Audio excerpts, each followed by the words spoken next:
Hello, both sides of the conversation family. We welcome you to this virtual space crafted especially for you. My name is Jada Curry, and I'm both sides of the conversation's marketing director and graphics design specialist. I want to take some time to ground us all as a community into this space we are about to open up in, so let's go through our community standards. Both sides of the conversation is providing a safe and honest space for open conversation, so we ask that you all be respectful of that. We also ask that you be respectful of each panelist, host, and participant. We do encourage healthy debates and conversations. Don't personalize anything with anyone. This includes name-calling, bullying, trolling, or shaming. This will not be allowed or tolerated. Your perspective is yours. It is not a prescription. You do not have to agree, but show respect. These community standards apply to all of our live shows and any virtual spaces that we hold on social media, including YouTube, Facebook, Twitter, or Instagram. We want to make sure that we are caring for each other as a community. This is our priority in all of our endeavors as both sides of the conversation. With that being said, I hope you enjoyed today's show and continue to stay in touch with us via YouTube, Facebook, Twitter, Instagram, or all of them. All right, thank you for listening and see you soon.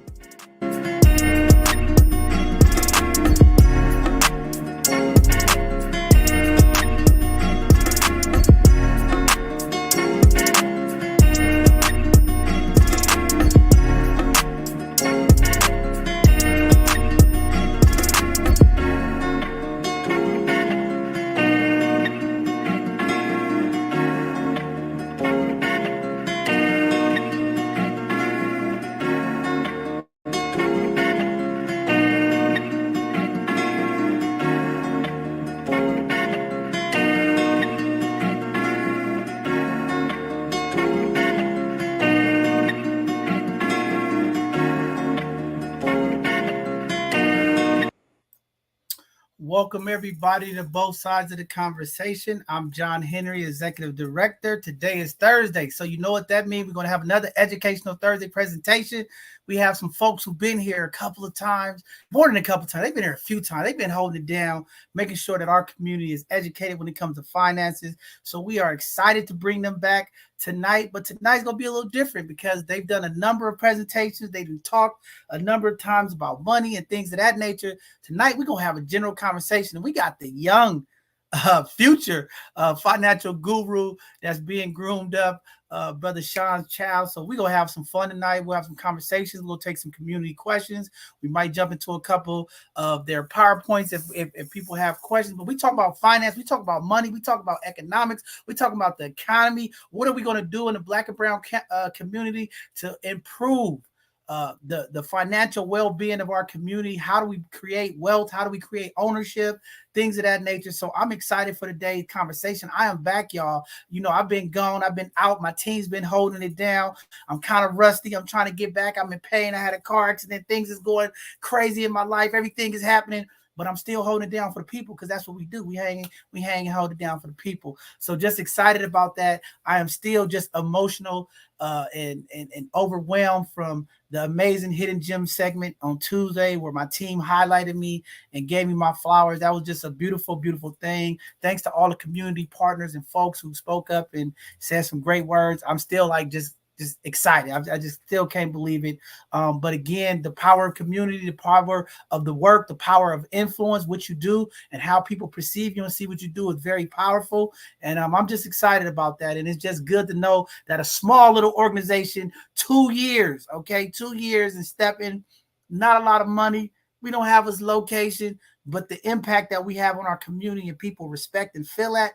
And we just hope that the work that we continue to grow, continue to do the things that we're doing. And hopefully, as we reach those milestones, we'll get some support and get a location and get some of the things that we need with our staffing. So we just appreciate the community, the folks who've been supporting, people that's been doing, you know, small donations. Every little dime, penny, quarter, nickel helps in this work that we do. But in the meantime, we're going to continue to impact the community. We're going to make lemon out of lemonade. We're going to take the long route. We're going to do everything that we do here at both sides of the conversation to continue to impact community because we believe that even as a small organization without a lot of funding, we can still have major impact in our community positivity. There's a lot of things that we're going to be doing upcoming. We are excited to be a part of the community and a part working with a number of community partners and organizations. We have some phenomenal projects that we're doing. We're talking about changing the narrative, storytelling, letting folks know what's going on in our city. It is amazing. So we just excited. We're pumped up. I'm re-energized. I'm vamped up, as they say. I don't know if I've been off a Red Bull or what, but I'm excited. I'm pumped up. I'm ready to go, and I'm ready to continue to impact my Black and brown community, my young people, my elders, and do everything that I can in my power and my being to make sure that my team, our community, gets the resources and the benefits that is needed. So I'm excited about that. With that being said, there's a number of events that is going on that's very important to community tonight, right now. I couldn't be there because I had to hold down the show. So you know what that means.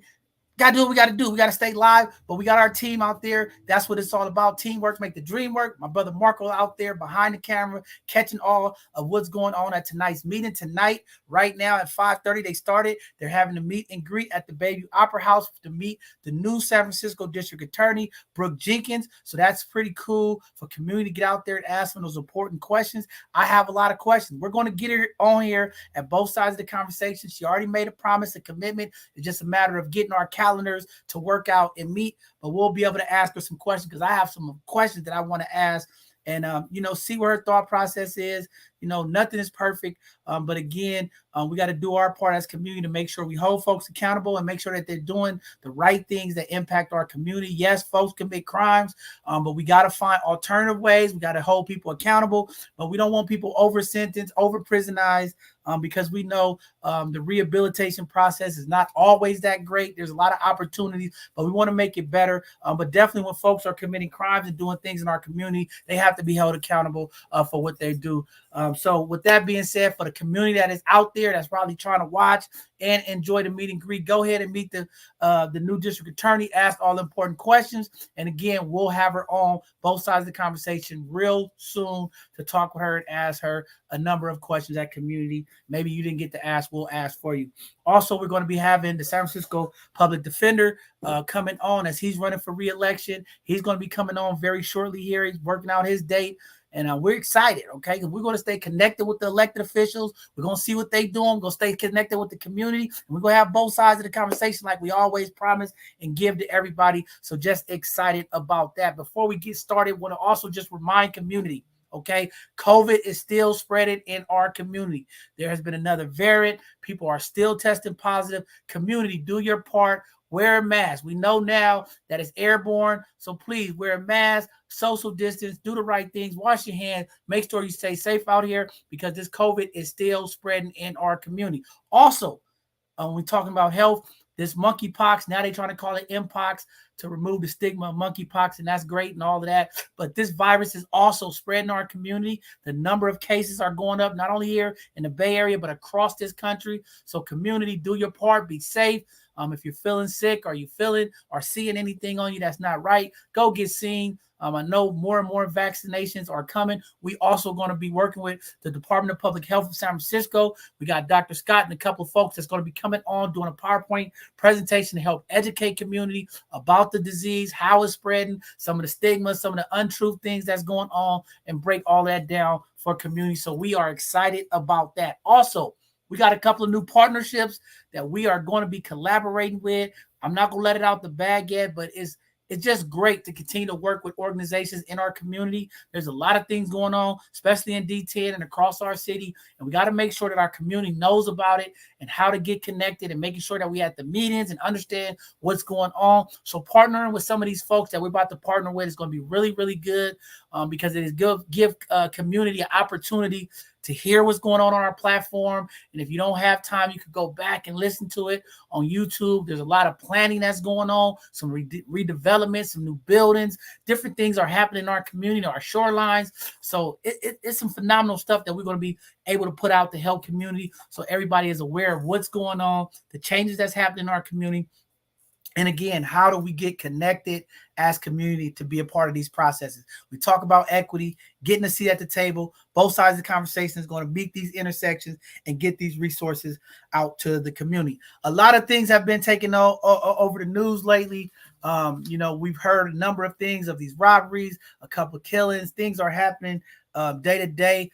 Very sad news. And again, we have a lot of work in our community when we talk about violence, when we talk about jobs, resources. And that's why tonight's conversation is very, very important. We talk about finance, budgeting, and how does money look, the domestic growth, talking about things of that nature. It's very important for us to understand it. So I'm looking forward to having tonight's conversation. But with that being said, let me get through a couple of the top news stories, world announcements that's taking place so that we can get into our hidden gems tonight and listen to the new young financial brother that's coming on. He can't say much, but he go nod his head and shake his arms for us tonight. President Biden proposes his new student loan relief package. I think it's going to be up to $20,000 in student loan debt to low and middle income borrowers. This is a Pell receipt program.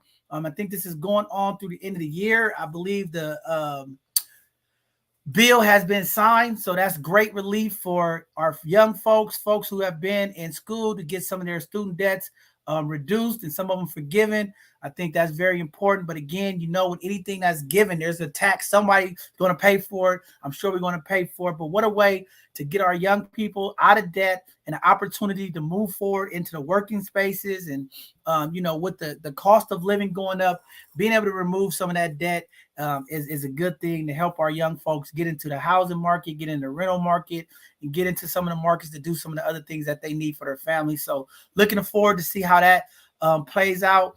Hey, again, 20,000 is 20,000. If you could take 20,000 off, that's a great day for somebody across this country. Also, the former Louisville cop, Kelly Goodlett, he pleaded guilty to lying on the Breonna Taylor search warrant. The 35-year-old ex-Louisville detective has pleaded guilty for fabricating the search warrant. So again, more and more things is coming out of this story that is terrible.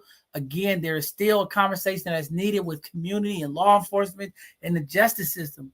Okay, these type of false accusations, and when people make false reports and different things of this nature, it really impacts our community. We lost a life that shouldn't have been lost by people doing dirty work in the police department. And it's sad. Breonna Taylor is gone. Yes, there was a settlement. Some of the officers have been arrested. Some have been removed from the police department. But again, we still have more work to do with these no-knock warrants and some of these suspicious things. It's always heart-filling and disappointing when, somebody can make an assumption of somebody. If you drive a nice car, you're doing a few things, they can just assume you're selling drugs and say, hey, they must be selling drugs out of there and things of that nature. So a lot of work to do. But again, at least he pleaded guilty. And some justice is coming out of it. And I always think that's just a great thing to see some change. I'm not saying this is the answer to all. I'm not saying this is our equity back for justice. We know there's millions and millions of folks who are locked up behind bars, who've been wrongly accused.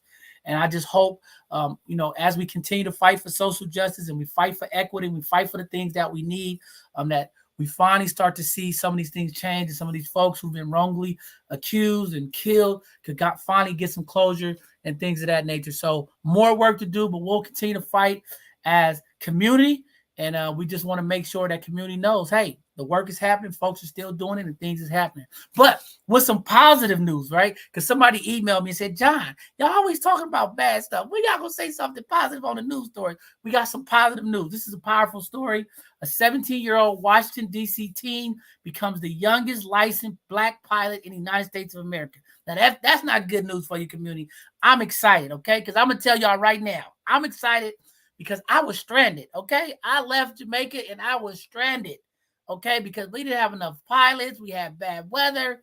And this is powerful to see a 17-year-old high school student, going through their high school flight academy, doing everything the right way, and is licensed now to fly an airplane and becoming a pilot. I think that is huge.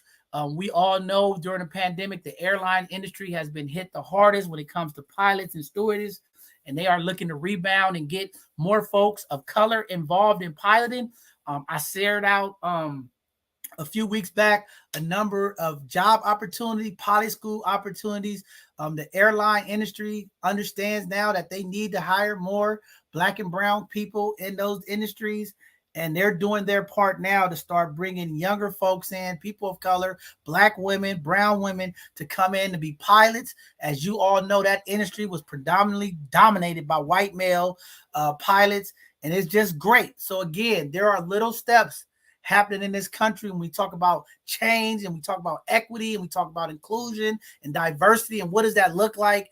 Again, when you see a 17-year-old black teenager become a pilot, okay, that's equity. Okay, that's an opportunity for another generation of young folks to be trendsetters, to be trailblazers, and to make sure that the next generation of black and brown folks get an opportunity in these industries to make lives for their families, but also open up gates for other young folks who inspire to be pilots or in the airline industry. So I'm excited about that. So shout out to that young brother for doing that, young Christopher out there. Salute to you, to your family. That is amazing, very powerful, and I am excited to be able to hear and see this on today, in the day that we see of all the things going on. To see this young man excel in this magnitude, I think is just powerful and phenomenal. So shout out to that young man and his family. Keep doing great things. Keep being a trailblazer, and hopefully you inspire some more younger high school students as well as college students to come be a part of the airline industries.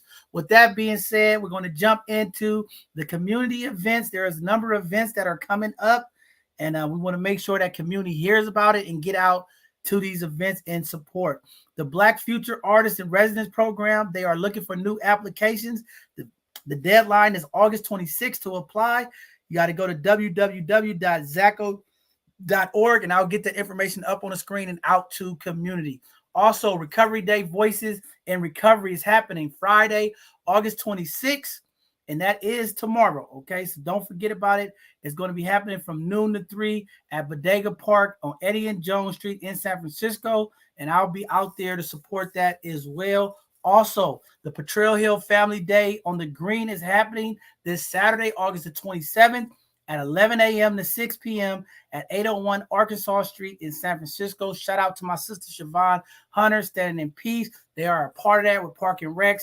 And, they're going to be doing a phenomenal thing. So I'll be stopping by, checking out what's going on up there, as I got a couple of events that I'll be a part of as well. So just happy to see things are still happening this summer as we winding down, okay? We are getting close. We are 2 weeks away from officially the last holiday of the summer as we start transitioning into fall. Football season is happening. Things is happening. We are starting to get into those months of family fun and times as we coming out of our summer months.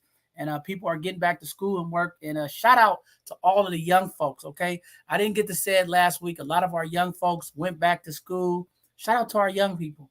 Amazing young kids getting back into school, going to college. So just want to give kudos to all our young folks, because the narrative and the stereotype is black and brown youth don't go to school. I've seen some phenomenal pictures of our young people excelling, happy to be back in school and ready to engage in academics. So just excited for all of the class of 2022-23 youth for going to school and doing what you need to do. Also, the biology of stress and trauma, the cultural journey to healing, is happening this Saturday, August the 27th from 10 a.m. to 1 p.m. It is an online via Zoom. If you want to be a part of this, you have to purchase your tickets through the Eventbrite, and we'll get that up on the screen. And we've been sharing out that information to community as well.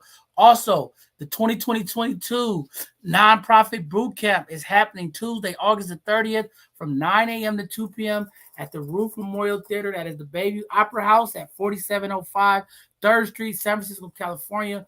I'll be there to check that out as well. I think that's going to be some great information, great education for nonprofit leaders and organization folks. Should be a great event, and I'll be out there to support that as well. Also, the San Francisco Black Cowboys Family Day Parade and Festival is happening Saturday, September 3rd. They're going to have a parade at 11 a.m. at Gilman Park. The festival will be at 1 p.m. at the Bayview Opera House. If you want to get more information, reach out to Reverend Birch at 415-240-0313. This is going to be a phenomenal event. Shout out to Reverend Birch for always trying to keep things going on with the community, our young folks, and bringing back some of the old traditional things that we used to have in the Black community. So shout out to Reverend Birch.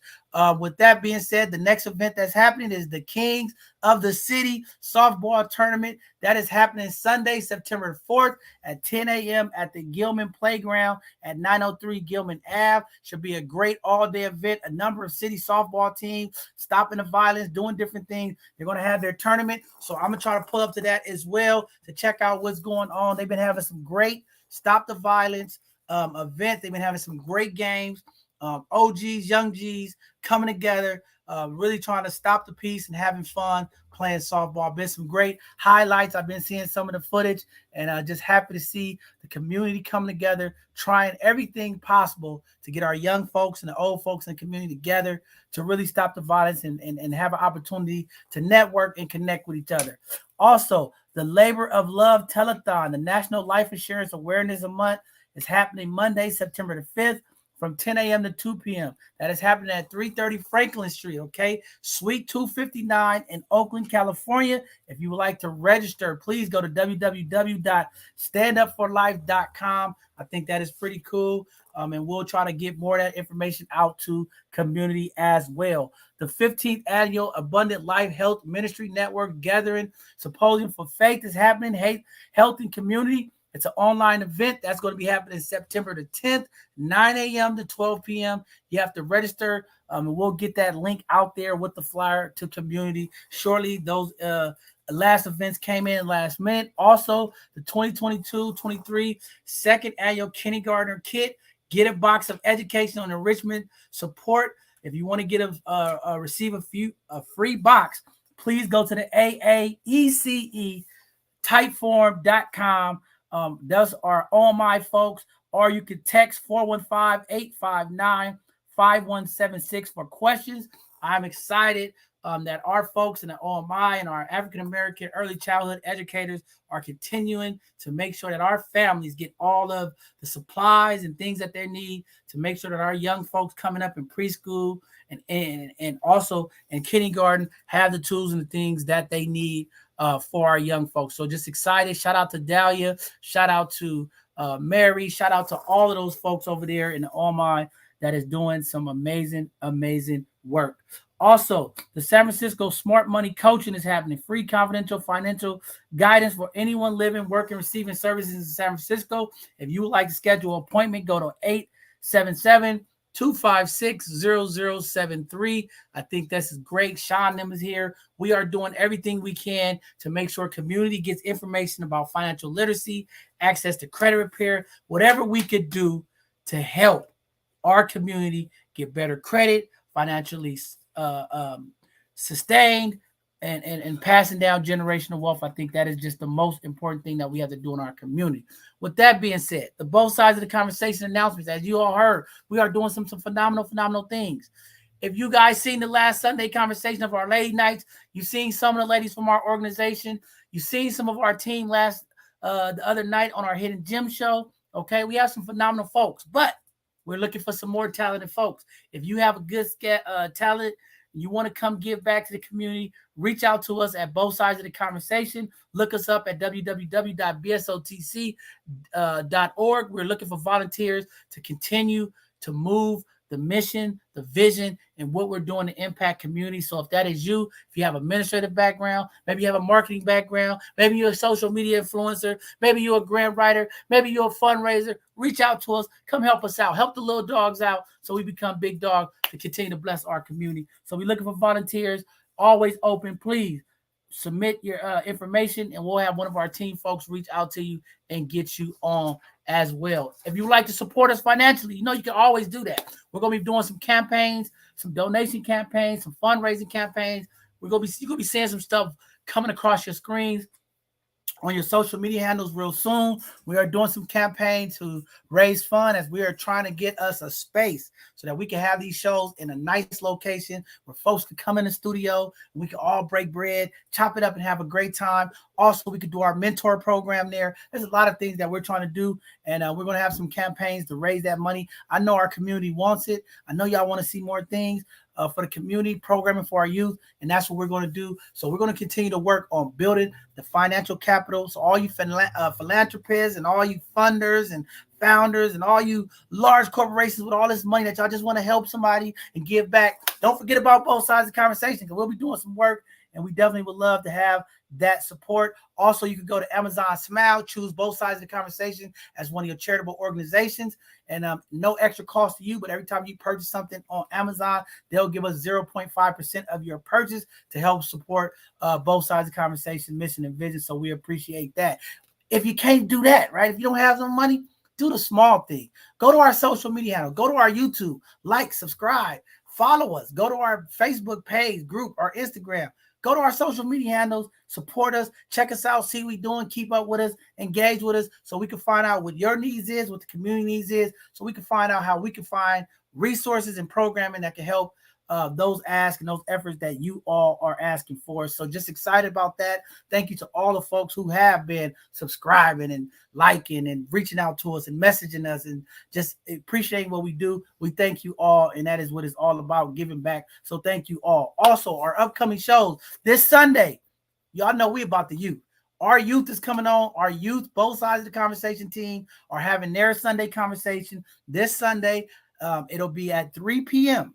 Okay, 3 p.m. We'll be starting live. We'll have our youth. They're going to be talking about the transition from living at home with moms, going to college. Some of our youth going to the East Coast, being in college away from their families, going to the South. So this is going to be a great conversation. They're going to be talking about their transition from the Bay Area to where they at in school, some of the challenges that they go to, because a lot of times our people in the community don't understand. We just see kids going off to school and thinking, oh, they got a scholarship or they got this, they're good. And they're going to talk about some of their needs, some of the things, the little things that they like. Man, if we had a little bit of support, we could do X, Y, and Z. And I'm hoping community will tune in this Sunday. Listen to our young folks, get behind them and support them. Every little thing helps and makes a difference in their lives. And then also we'll follow up next Tuesday with another Hidden Gem segment, and we'll continue to highlight those Black and brown businesses as well as those community leaders and community organizations and folks that are doing positive things to impact our community. And then we'll have another Educational Thursday next Thursday. So just looking forward, more things to come. We have some programming. We're not gonna let the cat out the bag, you know what I mean? Because we're doing a lot, but we'll let it out a little at a time. We got some new changes, some new things. Y'all gonna see some different looks of both sides of the conversation. Y'all gonna see swag everywhere. People gonna be swagged out with both sides of the conversation, gear, hats, different things. It's gonna be awesome. So just excited about that. But with that being said, enough of me. Y'all heard enough of me. I know y'all tired of me. I was on vacation. Y'all said, we don't want to hear from John. We want to hear from somebody else. So with that being said, I'm going to close my mouth. I've said enough. We're going to go ahead and bring up these two powerful individuals who have the compassion, the humility, the fight, the drive to make sure our community financially are changed. They're doing everything they can in their power to make sure our community gets the education, the information, and the awareness that they need to be financially free and to be better off and leave generational wealth to our young folks. So with that being said, no further ado, enough of me. I'm going to bring up tonight's Educational Thursday guests. They've been here before. You've seen them. Cynthia and my guy, Sean Johnson. Y'all already know they here in the building. What's up, guys? Hello. Good evening. And we got an extra guest tonight. I can't see him, Sean. He's fading in the background. Oh, we got a little Sean in the building. We got the little educator there. We got the little guy here. There's no such thing as learning too early, right? You already know. I can't wait to see what he comes out saying and talking about and knowing, given that he sits on these things and he's around, he hears the appointments all the time. So hey, Sean, by the time he's in first grade, he's going to be leading his own financial literacy class. Right? Yeah. And it's going to be great. And the best thing is he's not going to know how much money he has. Because we're not going to tell him that until he's old enough. Right. Definitely. And he's in the right end. And but yeah, go ahead and introduce you all And then we're going to kick off tonight. It's going to be a little different community. We're going to have a general conversation about some of the questions that community have over the months. They've been here. They've done a number of different presentations, and we're going to try to hit on some of the current topic that's impacting community. We know the gas is high, inflation is high, the job market is crazy, but we're going to talk about some things, and we'll see if we can get Sean to give y'all some tips and answer any questions that y'all have. So if you're watching out there, and I know the numbers is low tonight, Sean, okay? Y'all know the mighty 49ers are playing tonight on their last preseason game. So everybody trying to see what the Niners going to look like for the start of the season. But for all of you who are really about fixing your credit, getting your money right, investing your retirement, tonight's is the conversation that you want to be a part of. So you are here. Thank you guys again for being here. But go ahead and let the community know what you do and the work that y'all doing to impact community. Okay. Thank you, John and Sean. I'm just really glad to be here. I know what was said is wisdom, and I just wanted to start off with the definition of what wisdom is, right? The one that I looked up, and it's like the quality of having experience, knowledge, and good judgment, and the quality of being wise. And I think that all of us have that capacity to have the wisdom, right, through our experiences. So I'm just really honored to have this conversation happening because it's really important. And especially with everything that, we go through, what life shows us, the challenges, the blessings, and all. So, I mean, I'm glad to be here. And I've been, like John said here, I still remember the date he put me, nominated me as a hidden gem, 1/12/20. And, here we are going and growing with everything else, right? So with that said, I'll let Sean introduce himself a little bit, and then we'll start our conversation. Right on. We get that mute button going so we don't hear the extra talk. But hey, y'all, again, Sean Johnson, so good to be here. John, like we were saying earlier, it's been a minute. It's weird. It feels like it's been forever. But it's great to be back. It's great to see my brother over here healthy and doing well, and back enjoying life and doing what he does best out there in the community. And that's just something that we really love, that we're really passionate about. I'm sure y'all have heard our stories before, but I think even tonight, as we're doing it a little different, just the fact that we have our own businesses where we get to go out into the community and bless the community. But guess what? I can still be here with my little man. Right. And there's you can't put a price on that. And a lot of times, mom's got him, right? But mom wanted to go off on a girls' trip. So, okay, bye, go ahead, have a good time. It's all good. I don't have to worry about it. Right? We don't have to worry about whether or not somebody's gonna be around to watch our son, whether or not he's gonna be safe. Is he gonna have a good time, right? And we still get to go out and do what we want to do. We get to hold down everything we need to, and still be able to run a business, build a business, and give back to other people. So we'll talk a little bit about that, a little bit more about that tonight as well. But no, I'm looking forward to really just having that conversation. And John, I can't tell you, bro, how many times just in talking with people in general, I'm saying it starts with the conversation, right? It starts with the conversation, and especially in our communities, because we're not willing to have those conversations, be it about our health, be it about our money, be it about our families, whatever it is, for all of the reasons which we know about, it's taboo to have those conversations. But it's those conversations that are holding us back. It's those conversations that are expanding instead of closing that financial gap that exists in this country. So I appreciate you and your team so much, John. Thank you again for having us on, and let's have some fun tonight. Man, definitely. Before we start, Sean, I have to commend you, okay? Because here at both sides of the conversation, we're about changing the narrative, okay? That's our thing. And then we change the narrative with our voices, okay? And that's the most powerful thing that a person can have is their voice. I don't believe in police toning anybody. I want people to be able to be free to say what they want, right? But when we talk about changing the narrative, Sean, you're doing it, okay? So many times in our community, Black men get knocked for not being a part of their kid's life, not being able to do certain things. You are here tonight with your baby boy. The wife is gone, and you are here enjoying the show. as well with your young king, and that's just what it's all about, community. So when they say black dads are not involved, black dads don't care about their kids, black dads are not involved, that's just not true. And you're just a true testament of that, Sean. And I just want to commend you. I know when you had the young boy, you were just so excited and elated.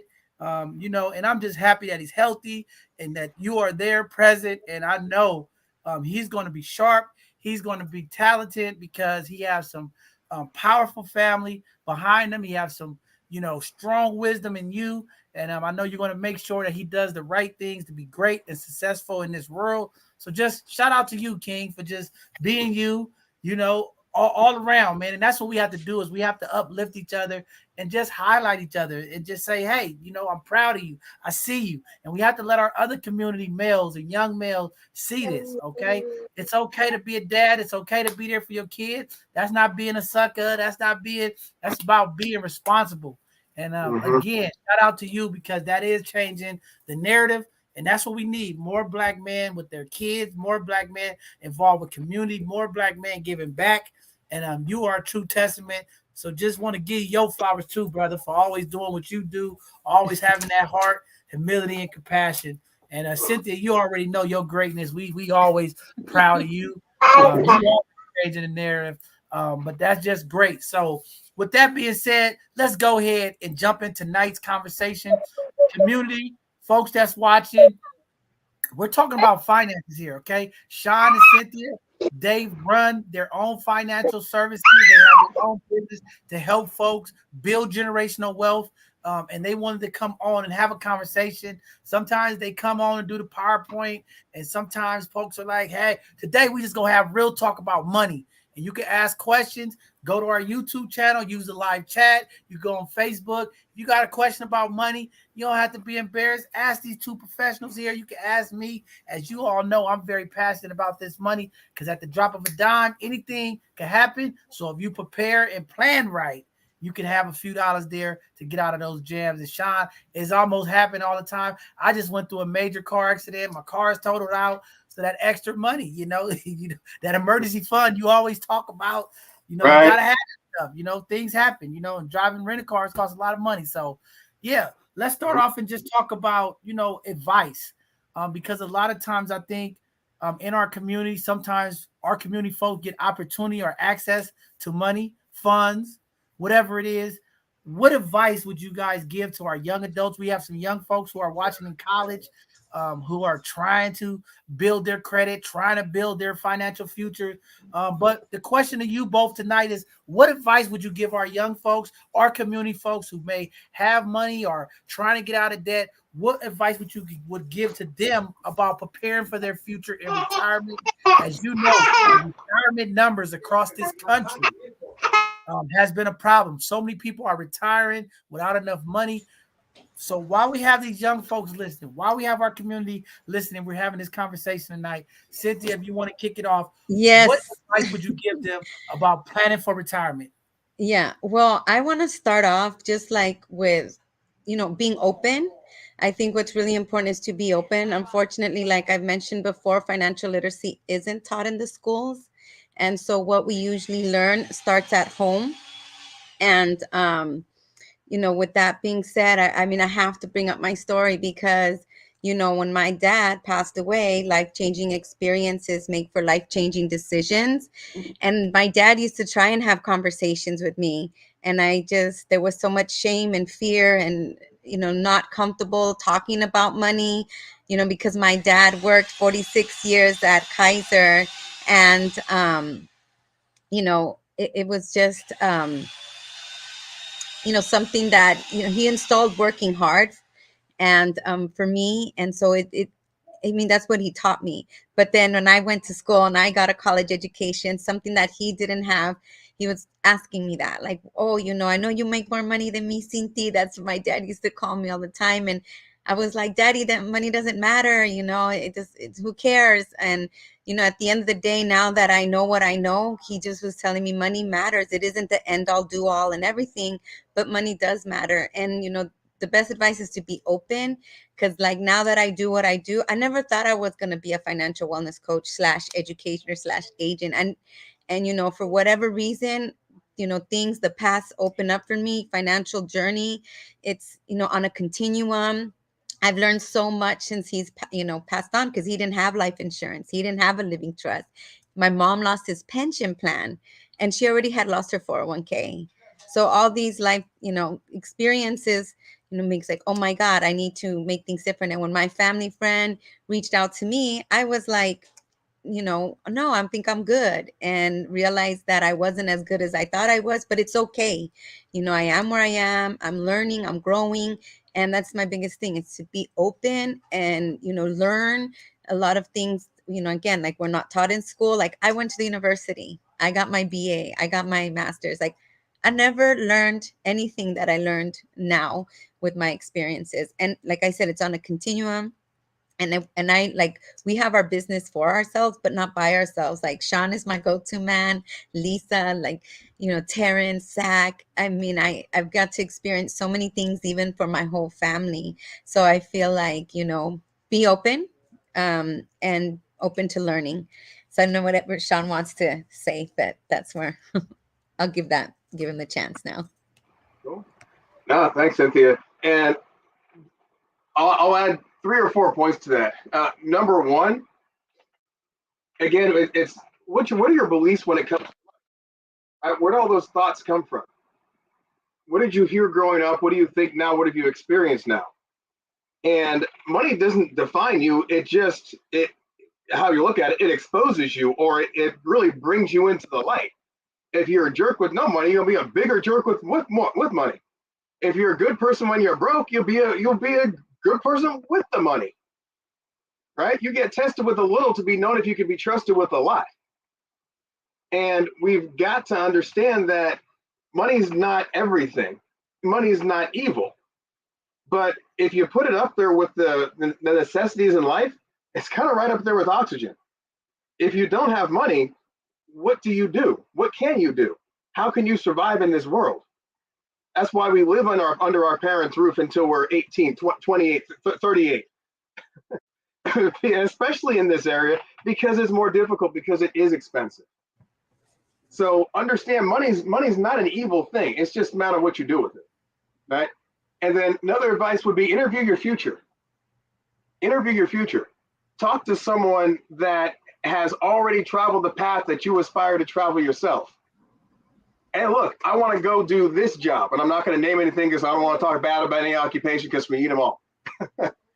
But I want to go be a this. Well, talk to the brother that's been there for 20 years, 30 years, and ask them, hey, how do you like it? If you were my age, what advice would you give me? What should I do to be where you are if I want to be where they are? If I don't like where they're at, if they're still 67 years old and on the grind 12 hours a day, sorry, not for me. I got to do something different. All right, so interview your future. And then the other thing is, everybody wants to put off that planning, that talk, that conversation until it's necessary. Well, guess what, y'all? When it's necessary, it's too late to have it.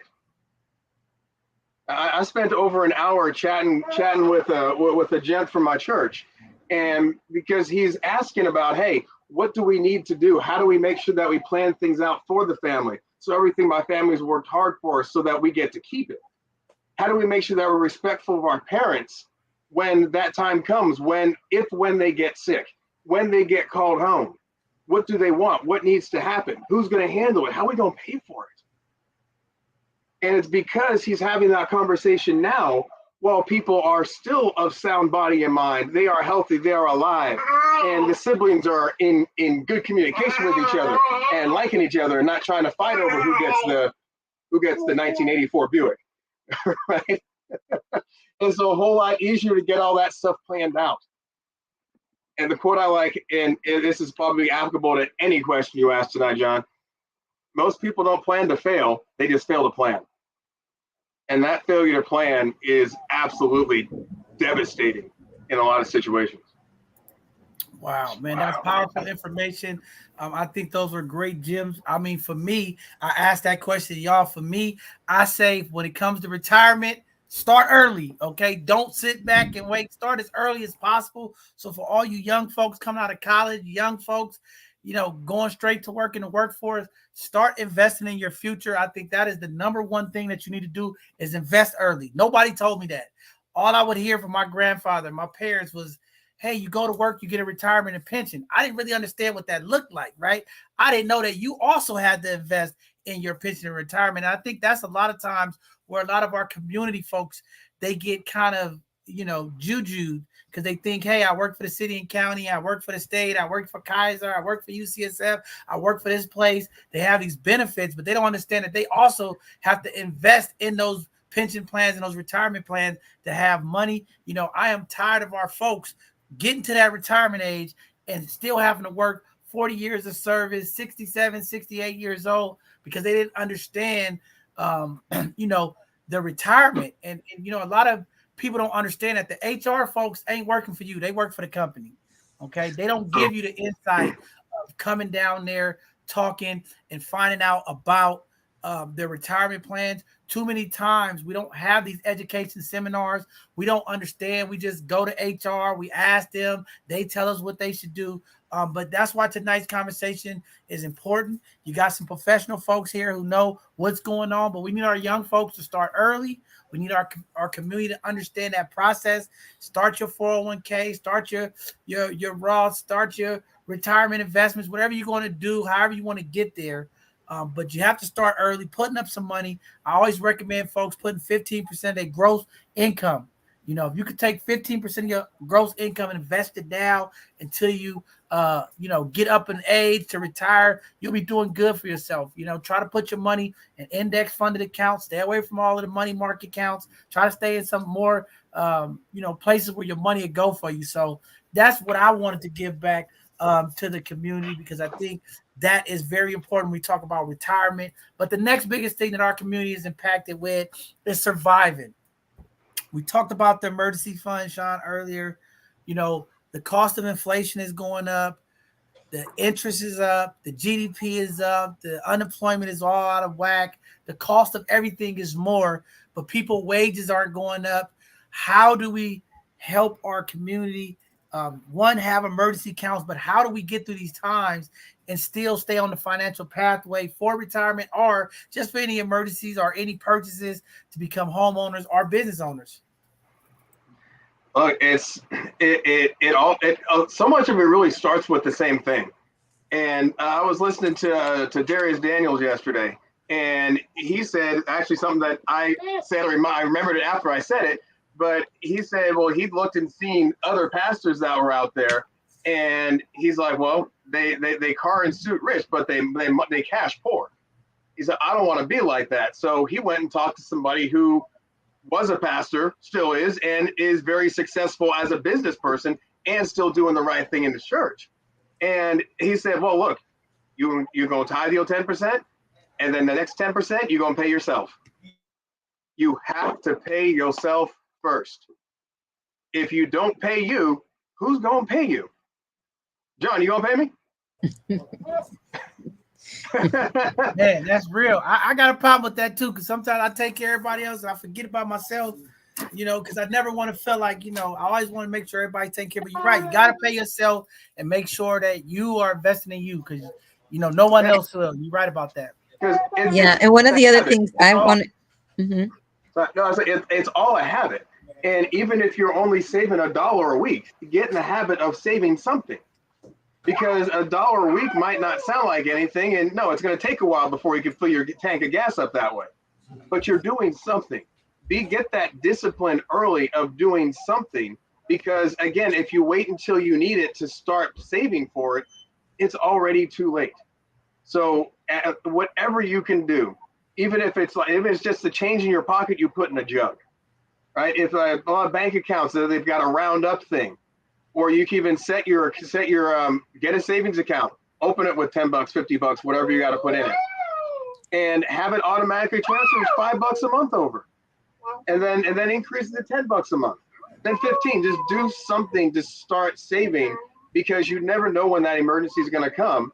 And as you start doing that, and the emergency doesn't come up, because you're smart, you're being safe. Guess what? the money that's there becomes, hey, now I've got 2-3 months worth of my income, worth of my monthly needs. I'm cool. Well, shoot, if I save a little more, maybe I can get that upgrade in my car. Well, shoot, maybe I can get that vacation deal that they offer now, because they're still trying to get everybody back in a cruise ship, right? Yeah. Work towards, set yourself some goals and work towards them, but it can start with something small, and it's never too early and it's never too small to start saving. Man, Thanks, Sean. I wanted to add what you guys are saying is like living within your means. Like people can say, well, you're frugal or whatnot, but I'm like, I can buy, things. I don't need name brands. I just don't, like, I'm not that type of person, but there's just ways that you, like, even the whole thing, maybe people have heard it before, like, instead of getting the Starbucks, you make your own coffee. Like, you figure out different ways in where you're going to use your money and use it wisely in a sense, so that it lasts too, but you are being mindful of where you're cutting, where you're saving your money at. But living within your means, being minimal as much as possible, I think is important as well, but that's kind of where I'm at. That's kind of a strategy to help. Man, that's very powerful. I think that's especially something that impacts us in the Black and brown community.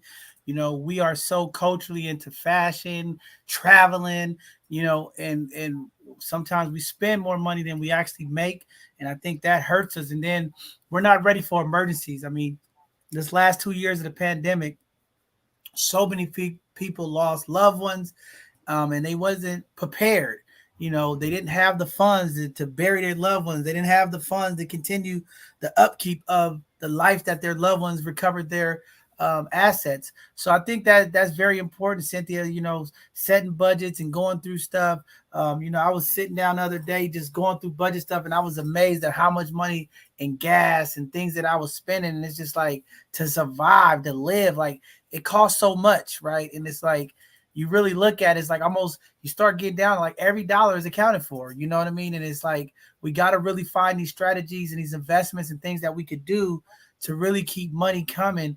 And we have to teach our young folks, how to do this, because they are the future. And if we don't continue to teach how to move money, how to do things to build generational wealth within ownership, we definitely are going to be in trouble in the future. And I'm going to tell y'all right now, and I'm going to ask you all how you feel about it. When we talk about the job market, when we talk about the GDP, we talk about growth and inflation, and you look at what's going on, and we've talked about this before, Sean, on this show, the amount of robotics, the amount of automation, the amount of, things that are taking place. It is very, very frightening for our futures to look at where we as people are going to be able to make funds, livable wages. I was coming back from the airport, Sean. They got these new juice outlets where the robots are making the juice. You put the order in, the robot's doing it. They're talking about Chick-fil-A is doing a full robot somewhere in the Midwest that's going to make the burgers and do this. You go to the banks now. I went to the bank. It was like one teller in there. The line's around the corner. I'm like, where's the teller? Oh, they want people to do online. You go to the grocery store. I mean, even at the airport, the amount of robotics that they're using now for janitorial maintenance service. I mean, they got robots dumping trash, sweeping floors, mopping, things of that nature. I'm afraid. So I understand why some of these folks are so nervous of the future when you have robotics and automation taking over everything. Where do we go? How do we plan for this? What do you guys think on the financial front that folks need to prepare for? Because I think the job market is going to continue to shrink over the next 10 to 15 years. Hey, it's crazy you mentioned that, because I will never forget when the self-checkout lines first came out. And I remember my dad told me, because we had a conversation, he said, hey, every time you go over there and use that self-checkout, you take a job away from one of the checkers over there. So unless I'm forced to, even to this day, 95% of the time, let me be real, there's been some stupid long lines and I've been late. I'm not gonna lie. but that's the problem with it. There is so much convenience in that. How many people you think used to work at a bridge taking toll? How many families survived off of that for how long? Right? Because they could do that till they were 70 years old, 75. Right?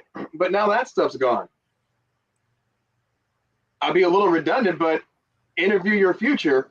But in this scenario, be forward thinking. Be cognizant of what's going on in the world and talk to people about where things are going, where people think that things are going in certain industries, and find out if you're concerned about a certain skill that you want to have, and do some research on it and see if there's longevity in that skill. See if that's a skill that's going to be around for some time that you want to go to school for. And we'll see if we touch on the college debt. but you've got to make sure that you're putting your best foot forward. And when we talk about that, like, and that's in anything you do, you've got to research stuff and just not take somebody's word for it. John, you mentioned HR, and they're not working for us. Look, my dad's a retired human resource manager, right? And he put a lot of people, minorities, in leadership positions. Got a lot of flack for it, but his team's always killed it. And one of the things they do is they set people up with their retirement plans, their 401ks, their whatever. Not talking bad about my dad, but he wasn't licensed in this field. He wasn't a professional in the field of money and planning retirement and understanding how this plan and that plan and all these other plans work. He was just there to sign people up for it. And they were different back then than they are now.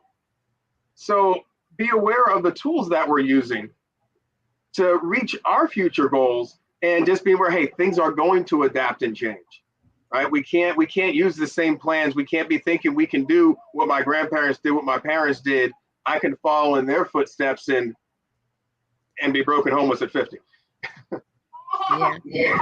I wanted to also share that I think, like, our future, like, yeah, those stuff are happening, but I think I've noticed, like, a lot of people are doing different things, like starting their own businesses, whether it's in clothing or jewelry or just food, and, just people putting themselves out there to do something different and not depending on a job, right?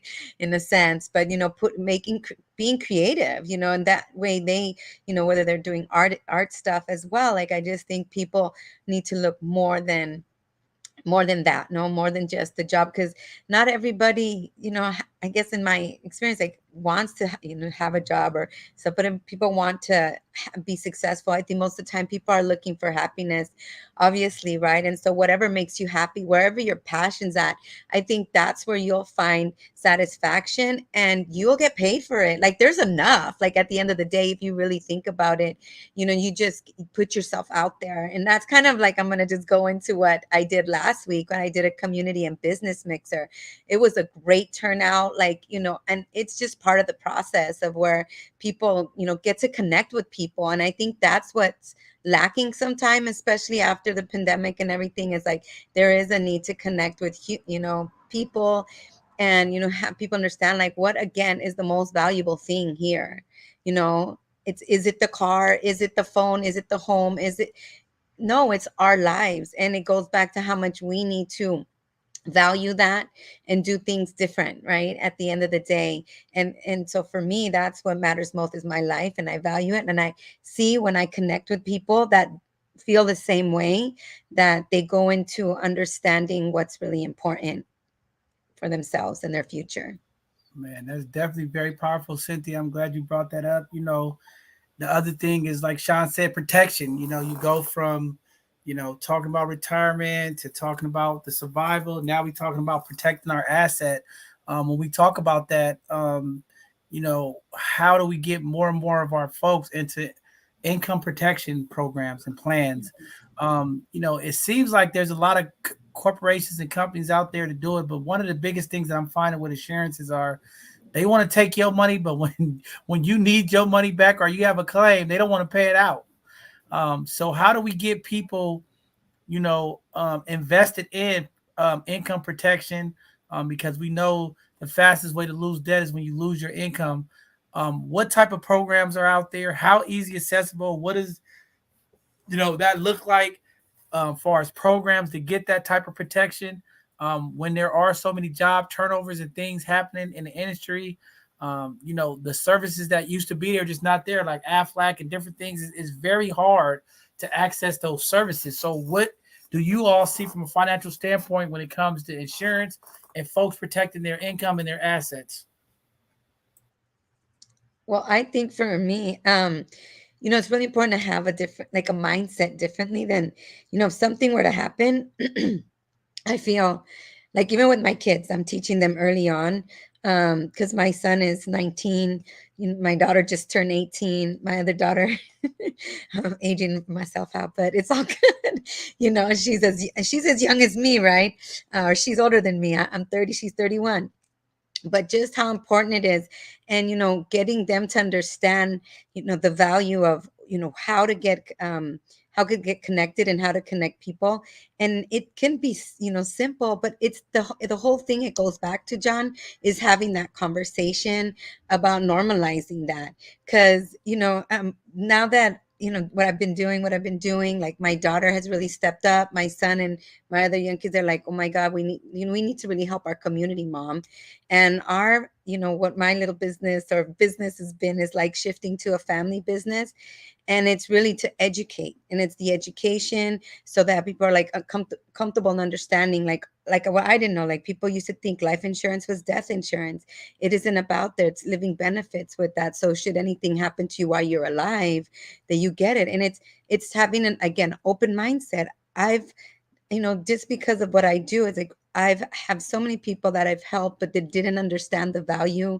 And like one of my friends, her son had it planned out, had everything, let it relapse, and the lapse the policy, he got killed. Like, it's just what we got to change that mindset, change that narrative, like why it's important to have that protection, that income protection. I mean, I'm not going to go into so many details, but then I made another, have another friend too. But it's like, it's a different mindset to think about it. But it's important. Again, it's like, where you're valuing your life and why it's so important. And it could be as easy as you want it to be but at the same time, it's like the conversations, it's a process. As we have that conversation, people, they start to understand, like, oh my God, how important, especially when they have kids too, and it's like, oh my, like I got my kids, but then I also have my grandbabies and my daughter, and her understanding that it was just all a process. And I think once people get more comfortable and understanding that, then they're open to it. And I think that's just bringing it out there, talking about it, normalizing it, in a sense of why that protection is so important.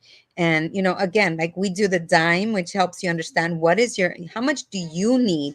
We do the financial independence need number for the retirement, like how much do you need. Everything is really individualized too, to feel for their needs, looking at their budget, figuring out what's their minimum, what's their maximum, to make it as simple for them.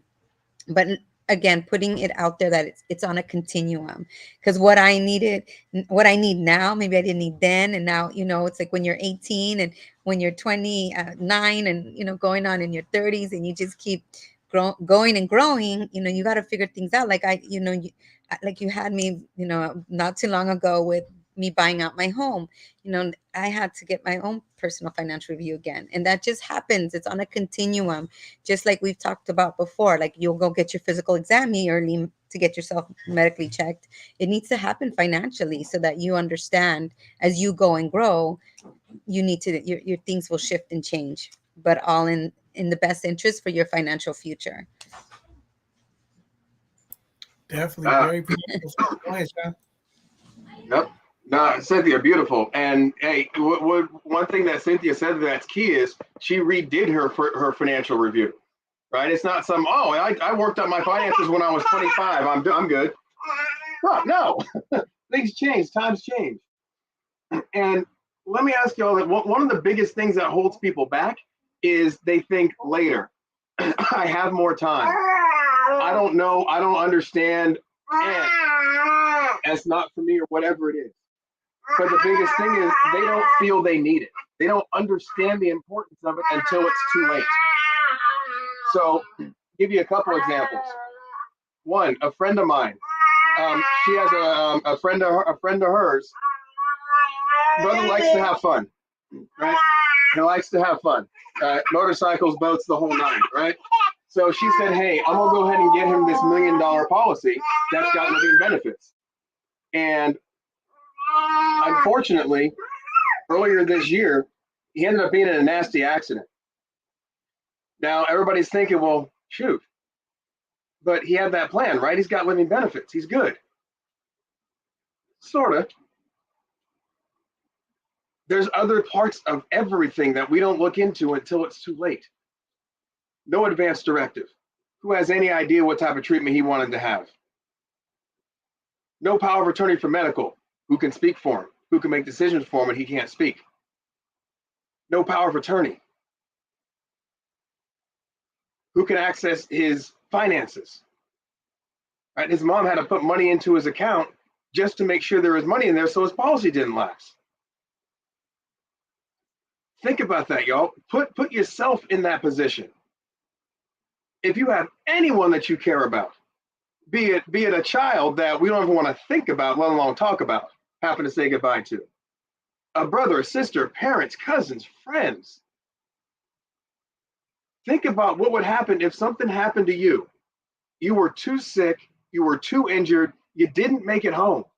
What's going to happen to the people that you leave behind or the people that are dependent on you?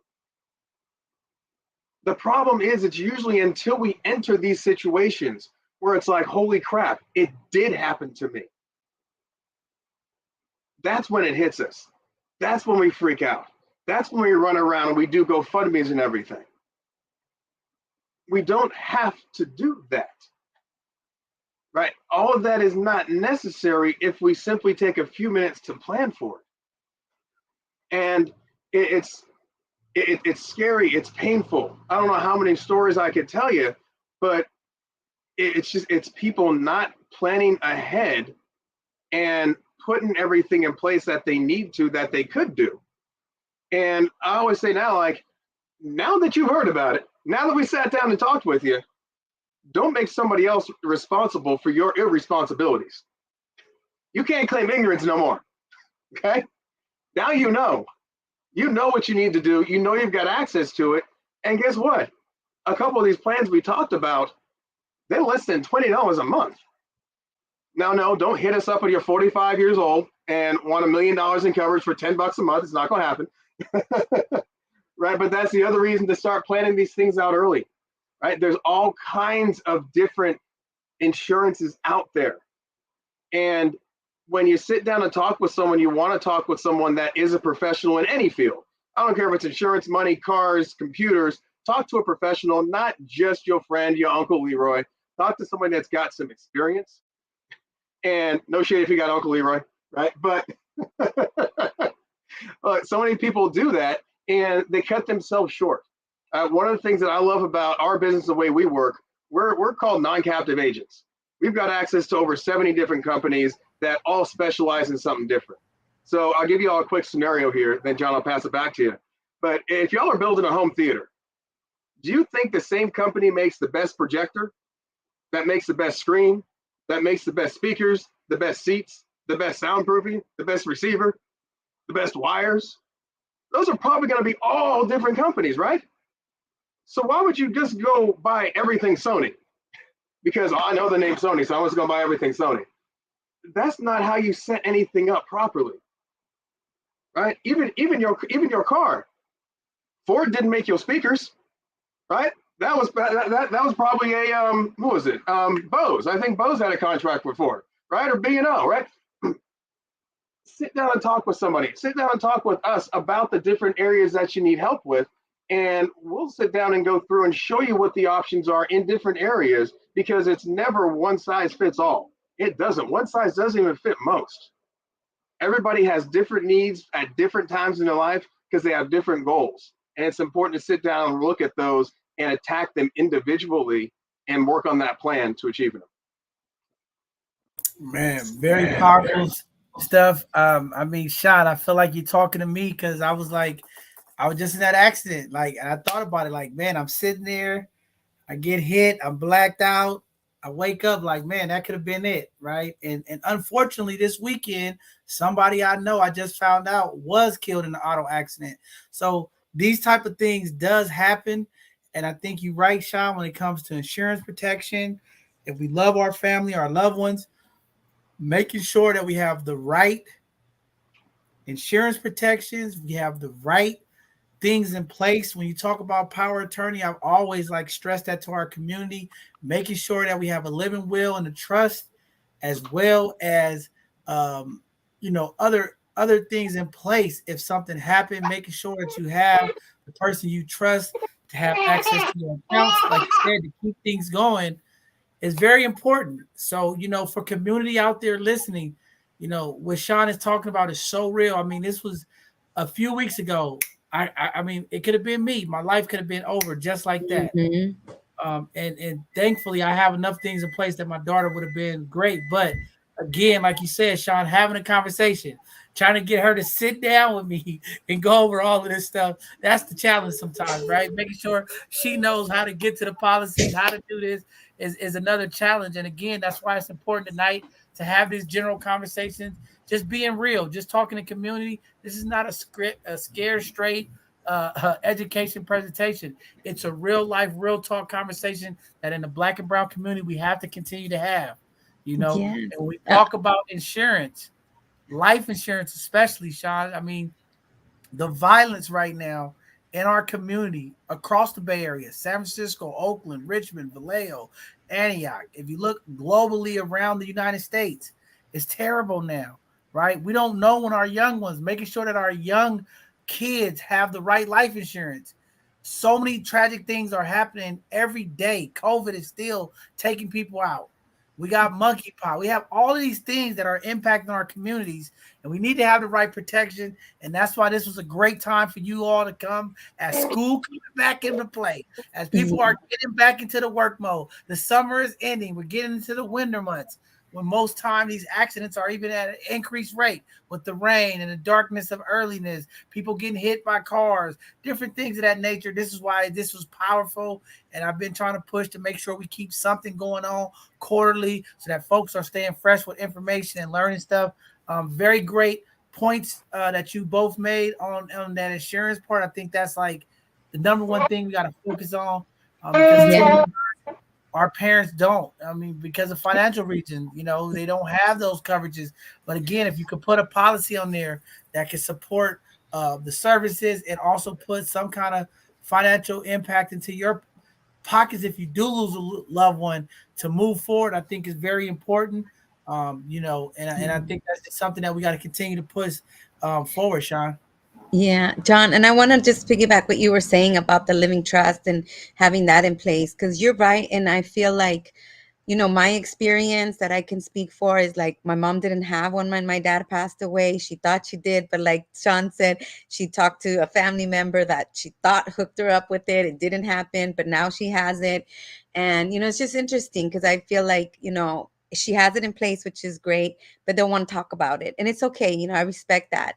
But my, thing is like, and like you said, it's interesting. You said with my kids, I think we attempted, you know, several times. And I think then it finally happened. And I had conversations with my kids at two different times. But and it's on a continuum because, things might change and things are changing, but at least they know where it's at. At least they've seen it. At least they have seen this is what a living trust looks like. And I've actually also included my final wishes, like what I want, right? Because at the end of the day, like, yes, it's very hard to talk about it. Like people get like oh, well, you're trying to bring on death or no, it's not even about that. I don't want my kids to worry. I love my kids just as much as you love your daughter. And, Sean loves his son and your grandbaby and all that stuff. So you want them to know. So they're not trying to like plan where they can't even grieve and plan and figure things out because everything's kind of in place. So I feel like that's why I love my daddy so much because, regardless of the experience that I had with him, like he brought all these wonderful Johns in my life, like you. And it's just so meaningful because I've been able to do that. I've been able to change the narrative, at least for my family, for them to understand like why it's important to have that living trust and, having those difficult conversations with people understanding like your stuff will go to probate, your kids. And the thing you just said too, you have to find someone that you can trust. And that's why I feel like with me, Sean, and you, like the community looks at us, they trust us.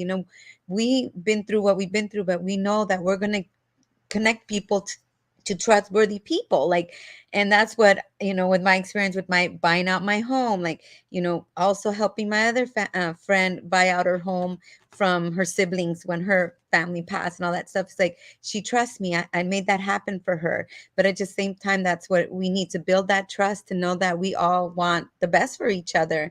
And it may not be easy, because these are difficult and uncomfortable conversations, but they're needed. And and I feel like at the end of the day, it comes down from the love and our hearts and the passion that we carry for one another and for our community. So I think I'm so glad that we're having this conversation and just making it, be real deal about how things are. And sometimes it's difficult, like with my son, in the beginning, like I said, he didn't want to talk about a lot of things about money. There was a lot of negativity about it, but now he's shifting, he's changing, he's open to becoming, possibly licensed and stuff, and helping. Because he went at the university, he said, Mom, a lot of kids want to start like what I started. And I was like, that's great. I can do a presentation for them. Like, there's opportunity to guide the youth today once they're open. And since we've been doing what we've been doing, like I've also, been doing with Sean, we did some programs as well for the 14 to 24-year-olds. So we're always open to do that for nonprofits. Even I have one scheduled this Monday coming up for another group. It's on through Zoom. So, it's just really about the education and the openness. And so that's what I got to say. No, I think that's very powerful, because in the Black and brown community, we always have these voodoo thoughts. And if you speak something out your mouth, I get that all the time. People tell me, you speaking this in existence. I'm like, what's going to happen is going to happen, right? But we have to have the real conversation. So I'm glad you said that, because I hear that all the time. Why you say that negative stuff? Why you say that? Hey, you can't be afraid. Whatever's going to happen is going to happen, right? Just make sure that you prepare for whatever happens. But I catch flack for that. But in the community, we have to have these difficult conversations. That's why this is both sides of the conversation. You're going to hear all perspective, all sides.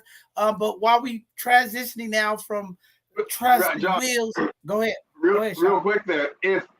If you think it's a difficult conversation to have now, if you don't want to sit down with your brother, your sister, your mom, your dad, and find out, what do you have in place? What do you want done?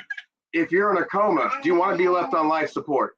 Do you want to be buried? Do you want to be cremated? Who gets all this stuff? If you think it's a difficult conversation to have with them now, think about having that conversation when they're not around to give you their opinion, to tell you what they want. Have that be your forward thinking about, how important is it for me to actually plan this stuff out? So, I can't afford it. Well, if you can't afford it now, it's going to be worse later. Right? So just think about what is going to happen down the road, because the decisions we make now determine what happened 5 years from now, 10 years from now, generations from now. Wow. Thanks, Very Sean. powerful stuff. Thanks for sharing that, Sean. Well, we go jump into another part of the financial thing. We talk about our young people in college. We have a young audience now that are following us and watching us all across the country. What do you say to these young folks who are going to college, and the sharks are out there, Sean? The sharks, the real sharks. They're signing them up for credit cards. They're trying to get them credit loans. They're telling them they can pay in 2 years. What do you want to talk to the young folks about? Loans, credit cards in college, things of that nature. I think that's important. We could just, touch on it lightly, but I know we got some young folks watching. What do you tell them about being smart, being savvy, understanding the interest rates, paying attention to the small print of what that cost is, so that they don't put themselves in future debt? Well, real quick, I want to just share. I think what's important, and sometimes it's kind of work within itself, is looking into scholarships. That's kind of what saved me, at least doing my master's program. I didn't come out with any loans for my master's, but I think that's what it is. It's just, it's work to do like the scholarship stuff. But I think at the end of the day, it's worth it. And even within the universities, there's programs within the universities that offer scholarships. So depending what you're studying in, you can go to the department and see if they have scholarships. Of course, working part-time, I did that too. I did the work study, as much as I could do to avoid any school loans. And I feel like with my BA, I took out some loans, but it was less, like 10,000, if anything. And I was able to pay that back and actually also get some forgiveness. If there's some forgiveness loans sometimes, depending what you do after you graduate. So it's just knowing what programs are out there too, because there's some forgiving school loans. But that's what I'm saying. The credit cards, I think, and I hope that they've stopped doing that, because I know that I did get in some credit card debt because you don't know. But now that I know what I know, you just got to be mindful and have those conversations, and get credit, understanding why their credit's there, and if they're just using it to build their credit, then it's like you leave it there, but then you pay it off right away so that you don't go into debt. Man, very, very Yeah. powerful stuff. You got anything, Sean, you want to throw in there for our young Yeah. folks? First off, I'll say I'll go a little bit past that the young stage first of, hey, start now. This little man's gonna have over six figures by the time he's 18, and guess what? He's not going to be forced to have to use it for college. If he wants to use it to start a business, guess what? He's going to be able to, right? If he wants to, if he needs money for braces, I can pull from his account. I'll take it from mine. He wants that stretch Hummer for senior prom. All right, I can take him his account. I got to pull it from mine. And when he turns 18, I'm not going to give it to him. I'll wait till his head is on straight. Then I'm going to sit him down and have a conversation to pass on that knowledge to the next generation.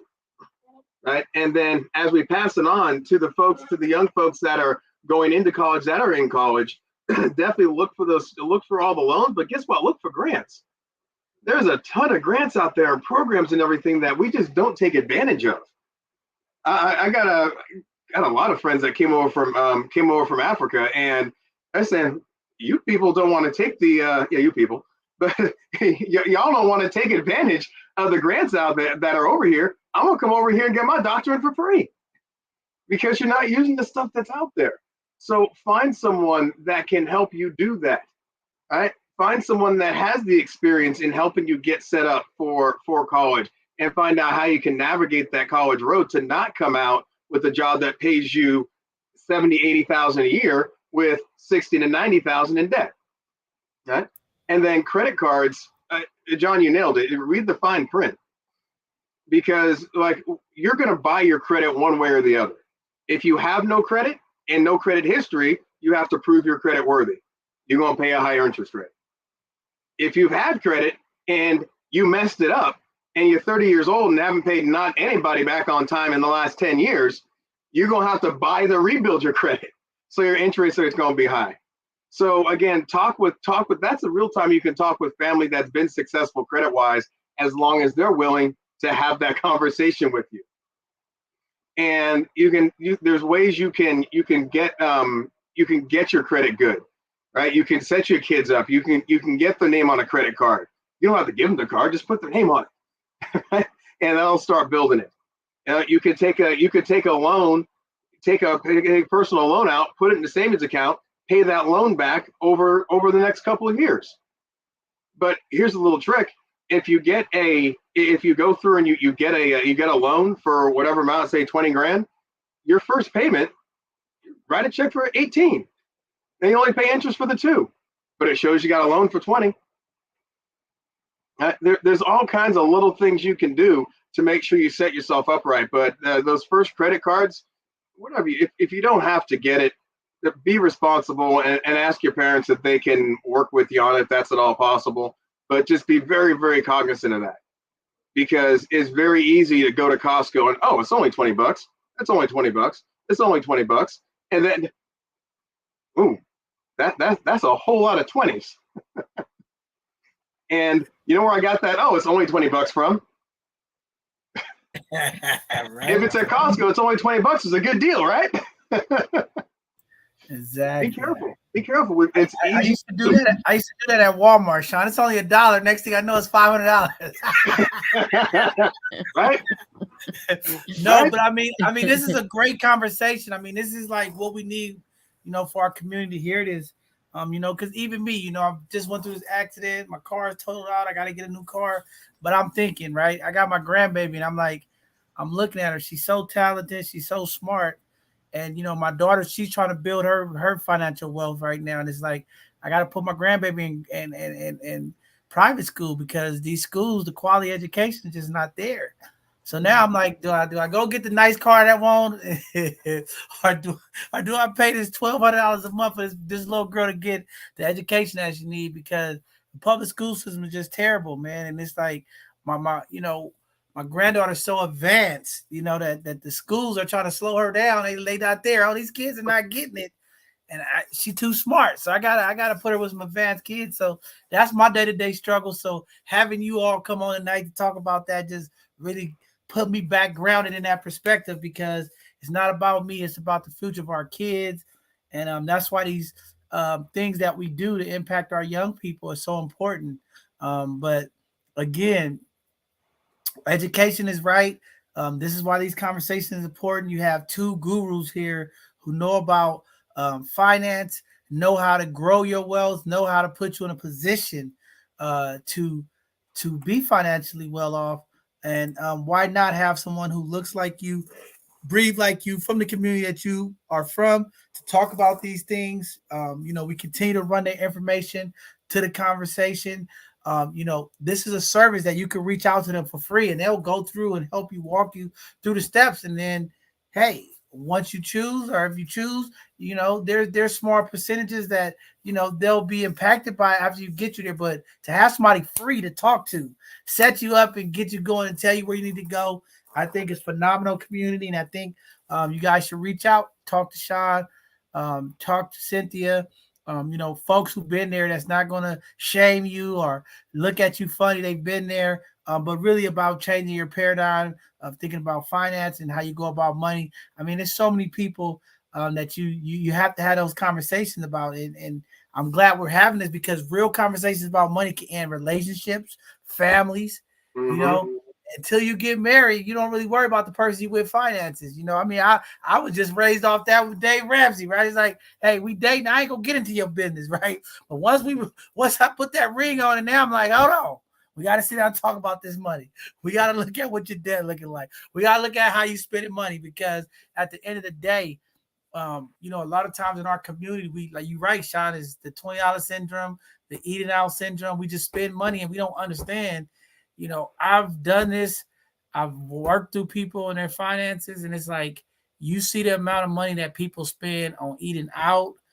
It is ridiculous. It's only $5-10 a day. Yeah. You like, Starbucks, you look at dinner, eating out. I mean, people are spending $20, $30, $40, $50,000 a year eating out and Ubers and Lyfts. And it's amazing the amount of money that we spend. And we like, if you would have took that money and invested it, you could have got 3-4 times your money. You know what I mean? And it's like, that's the mindset that we have to continue to educate our community, because it is so easy to be like, oh, it's only $20 to jump in this Uber to go here. Oh, it's only $15-$20, like you said, Sean, to grab, eat out tonight. Only go and get you. Right. Well, you nailed it too with the car, right? Yeah. What kind of car do I want to get? I know I could, or I could. Man, I'm there. There's all kinds of different ways you can look. I'm not saying leasing's always bad, but look, how many times have we gone out and got something, not just because I like the way this shirt looks. This shirt, I like this shirt. Or was it because when I go out, they're going to look at me and say, oh, we got a nice shirt on. How many times are we going out and doing things and buying things to impress somebody that ain't paying our bills? That's true. Why? Why does it matter what somebody else thinks if they're not putting a roof over your head, taking care of your family, and putting food in your mouth? It does not matter. Don't trip over impressing people, because all that extra effort we put forth impressing people, trying to impress people, they gonna go home and talk mess about you anyway. Yeah, right. Do what you do and believe in what you do and rock on. No, that's true. That's true. So I know we've been on here for a while. We kind of went through a number of things financially, but I don't want to leave the people without talking about, the investments. I know you guys done some presentations about investments and where people should be putting their money.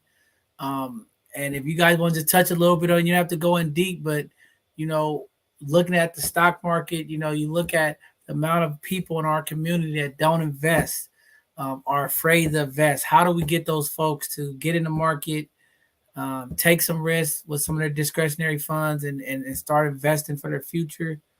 And then lastly, before we close out, you guys could just talk about anything that you feel is pertinent. We didn't really get over to the life insurance thing because I know we got different perspectives on the life insurance, but you could jump in that too. But I just want to make sure the community get a little bit, if they do have some discretionary funds, or maybe they did get a raise, maybe they did get some of their money back from being out of work or whatever, they might got access to a little lump sum of money.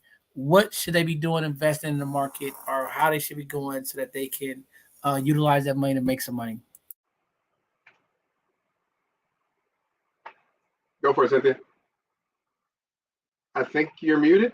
Geez, and I think compounding interest is like why we talk about it. So, and that could be in the different accounts, like you're saying, that they could make and create.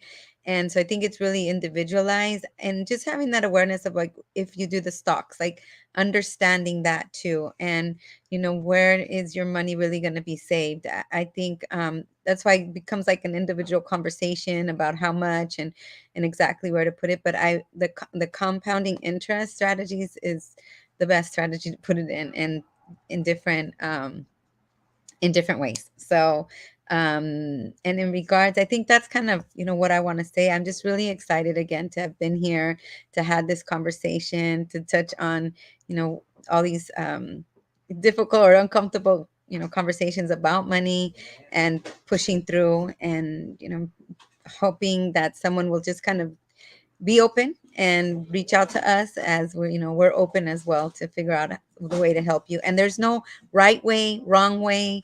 We work with people that kind of want to do what needs to be done.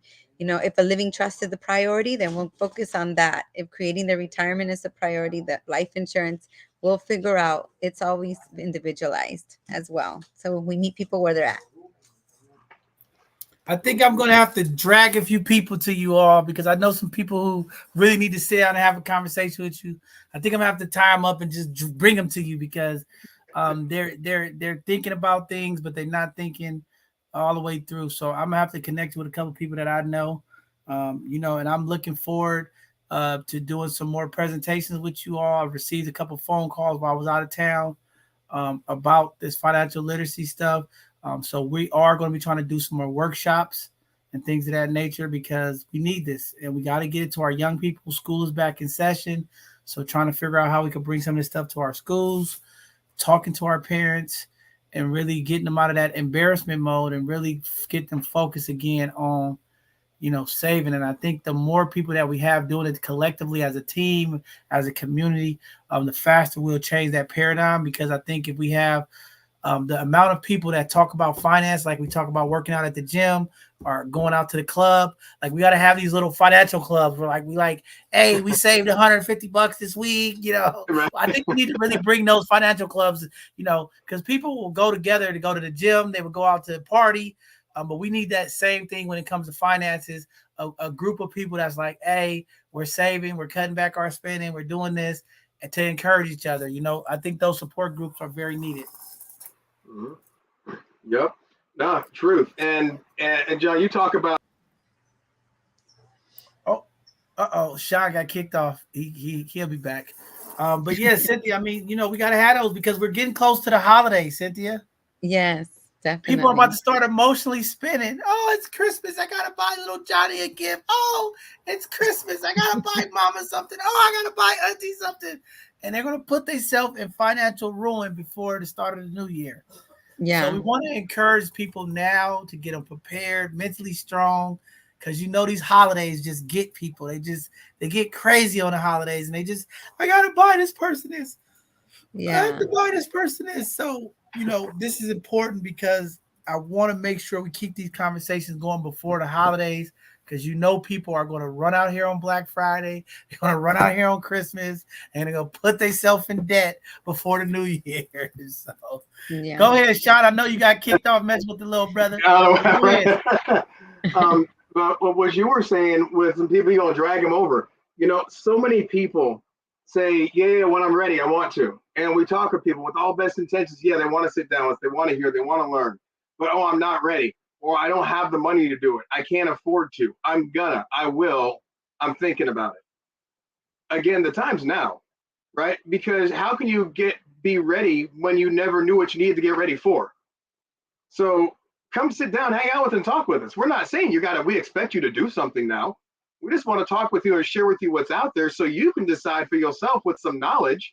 Okay, hey, this is what I want to do. This is what I want to work towards. So sit down and have a conversation now so you know what to get ready for. Right? And then when we look at risk, we talk about discretionary income and life insurance. Those are all very subjective things, right? How much risk are you as an individual comfortable taking? What do you consider to be discretionary income?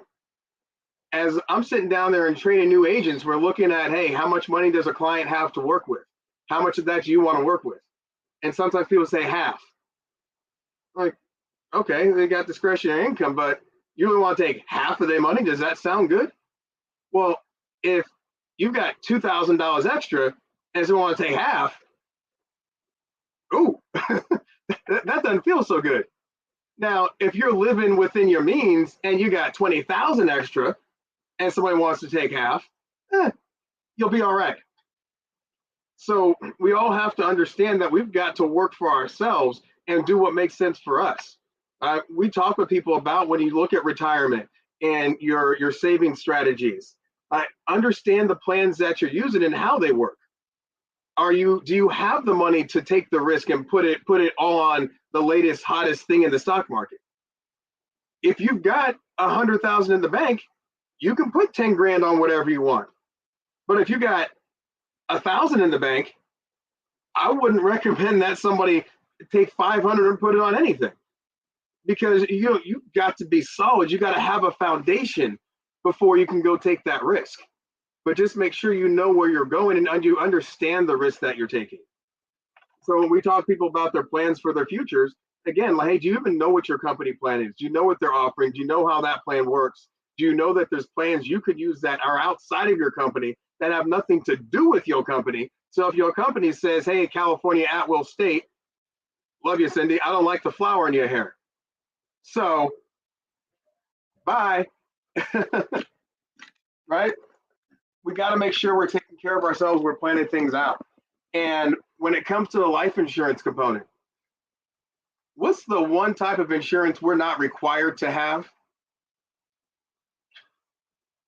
It's the life insurance on us. Why? Because if there's something happens with our house, our apartment, our condo, our car, our health, shoot, my storage unit, phone.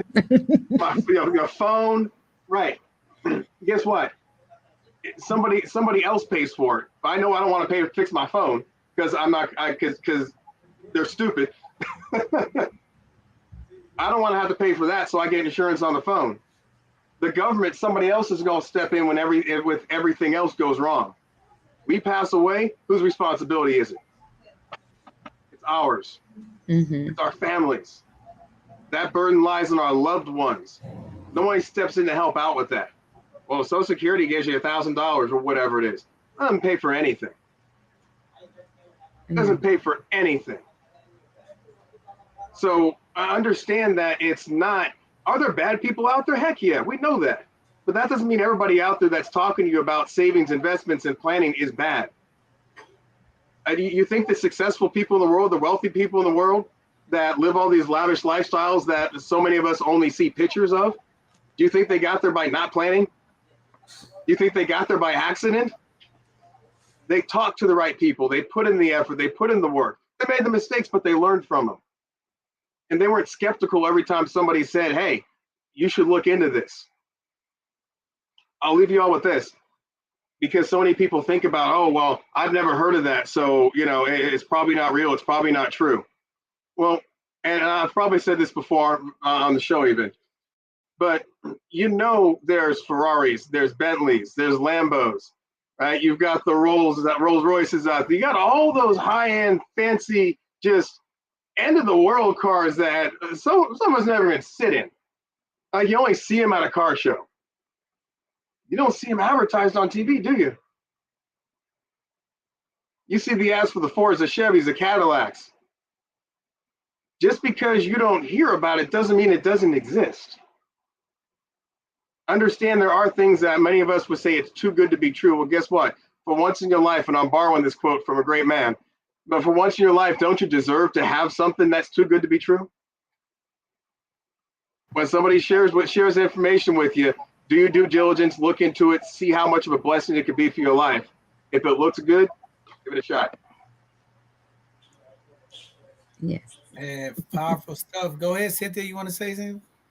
Well, I just wanted to say that, yeah, like, all this information we get, we are in that era of all this information, but information without implementation is nothing. So I feel that I got that from one of my mentors too. So I know it's a lot of information out there, Google's out there, but again, I think it's important just to take action, see what we're doing, and create something for yourself, for your financial future. Wow. Well, community, as you can see, this has been a powerful, great conversation.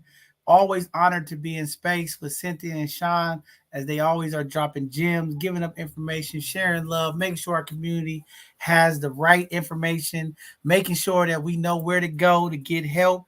We have so many opportunities, and this is what we want to kind of do with this platform, is to continue to bring those resources so that we do get this information. I think what Sean was saying earlier about the grants and the scholarships, we're working to connect with more of those folks who have access to that information to get them on here so that our community do know how to connect, to get those grants, to get those scholarships, to get that funding, because it is much needed in our community.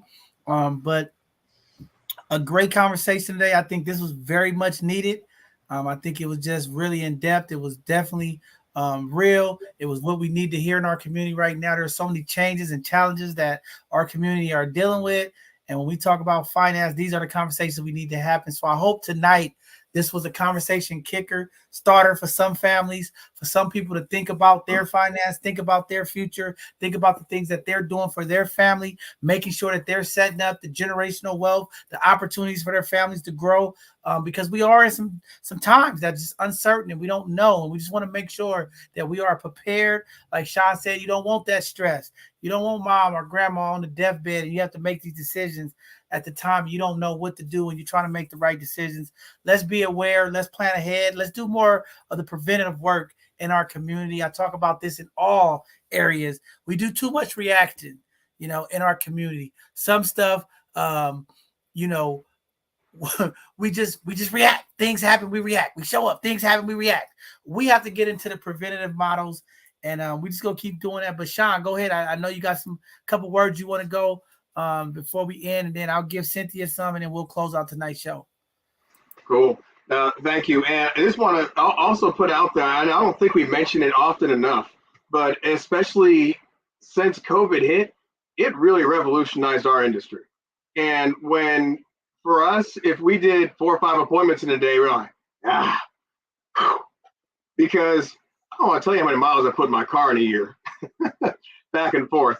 I had to be smart. I got rid of the Cadillac because, that V8 all-wheel drive was a lot of fun, but it just didn't make sense. It doesn't matter if it's affordable. It just didn't make sense, right?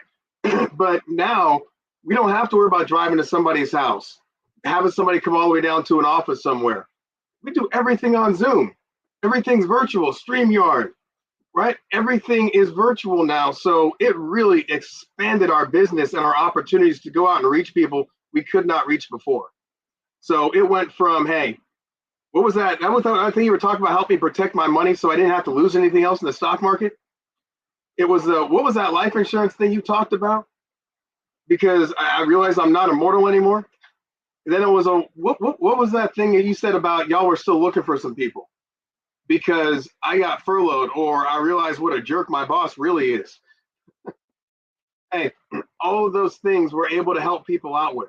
So be it the financial services and products or the business opportunity, we are actively looking for people that are looking for, hey, you want to make an extra couple $1,000s a month? Do you want a career change? Do you just need to do something different and something that's for you? Give us a call. Give us a call. We train from A to Z. And I promise you, even if you don't decide that the financial services industry is something for you, you're going to be blessed by the knowledge and information. That's something that's going to help you all the way through the rest of your life because, like I said at the beginning, you need money to live. It's a necessity, whether you like it or not. It's something you need to live. And if you're playing a game, you should know the rules of that game. So we're going to teach you the rules of the money game. And if you want to go out there and teach others the rules of the money game like we are, give us a call. We'd love to have a chat with you and see if it's a good fit on both parts.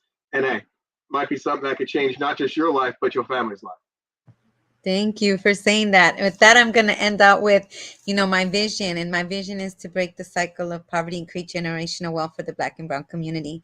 And it all begins with you, right? All of us. It's a big vision that I have, and it's going to happen. And it's happening as we are here on this platform right now with both sides of the conversation. And this is only the beginning.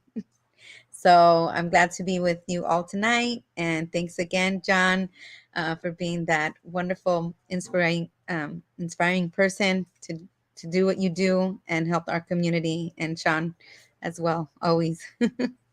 Wow. Yeah. Thank you all for coming on. Very powerful stuff. I'm always enlightened, enriched with these conversations with you all. You always make me think, scratch my head, and ground me when we talk about money. So just glad that you all are just, continue to do well, still, pillaring through the community, making sure that this information get out there. And we just here to support, continue to uplift your message, community. The numbers on the screen, I've been sharing them all day. Pick up the phone, send an email, reach out. It is time for us to, like we get fitness fit, we have to get financially fit. It is that time of the year where we have to be smart when we spending money. Because it's the winter months, it's going to get short. The nights are going to come early. The days are going to get cold. The cost of the heating bill is going to go up to keep us warm this winter. So we got to be smart. They already running charges now for the water because here in California, we've been having so many droughts. So everything's going to change, and we just want to be prepared. We don't want to be overwhelmed, and we just want to make sure that we make the right decisions. Financial freedom is stress-free, okay? You get out of financial debt, it is stress-free. You can just move around and do the things that you need to do. And sometimes you have to sacrifice to get to the ultimate goal. But again, thank you both for coming on and just being the financial gurus and the pillars of our community, making sure our folks understand about money and how to get access to services and the things that they need to set up their financial future. The young brother went to sleep. I thought he was going to stay up the whole show. He finally rolled out.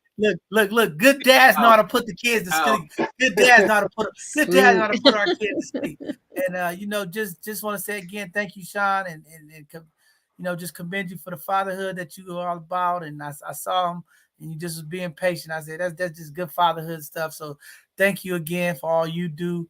Community, a number of events are going on. This Saturday, I'll be out there for the Violence Prevention Summit at Booker T. Washington. The young folks in the community, we're going to be talking to them. You got some young folks in your family that need to hear some of the seminars and some of the things that's going on about violence prevention. Please bring them out. Also, we have a community cleanup, a number of community cleanups going around the community in Bayview. Also in Fillmore, Collective Impact is doing a community cleanup. And again, just great to see Uncle Stank out in the community. And that's what it's about, impacting the community with cleaning, beautifying our locations, making sure that we feel good and proud of our community. But when it comes to this violence, we're going to continue to work to stop this violence in our community. We have to stop this killing of each other.